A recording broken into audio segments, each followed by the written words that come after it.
خب پمپ بنزین رو دارید میبینید. این استپر موتوری که راجبش قبلا پست گذاشتم، دریچه گاز و این هم سیستم انژکتوره. قبل از اینکه من بخوام هر چیزی رو دست بزنم، اول یه دور این سوکت ها رو چک میکنم ببینم یه وقت شل نباشه، یا مثلا این بست هوا رو که یه وقت نشتی هوا نداشته باشیم. اینا برای باز کردن پمپ بنزین اول باید سوکت پمپ بنزین رو جدا کنیم. این قسمت رو یه مقدار میدیم بالا، بعد با دست میکشیم به سمت عقب. شلنگ مربوط به پمپ بنزین رو باید آزاد بکنید. این شلنگ سرش دوتا خار داره، این خارا رو باید با احتیاط فشار بدید چون احتمال شکستنش هست. فشار میدید به طرفین، بعد میکشیدش بیرون.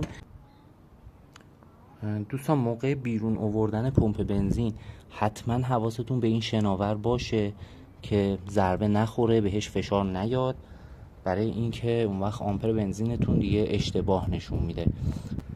فیلتر بنزین که بله دچار گرفتگی شده، حالا باید بازش کنیم. فعلا از اسپری انژکتور شور استفاده میکنم. دوستان ببینید من اسپری انژکتور شور رو میزنم واسه موتوری که کلا 4000 تا کار کرده. این حجم از کثیفی زیاده، اونم دلیلش گفتم آلودگی در واقع خود بنزینه. خب دوستان خدا رو شکر مشکل با تمیز کردن فیلتر پمپ بنزین برطرف شد.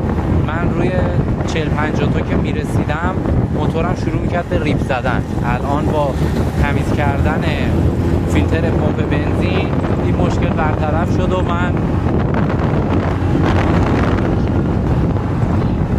همینطور که میبینید الان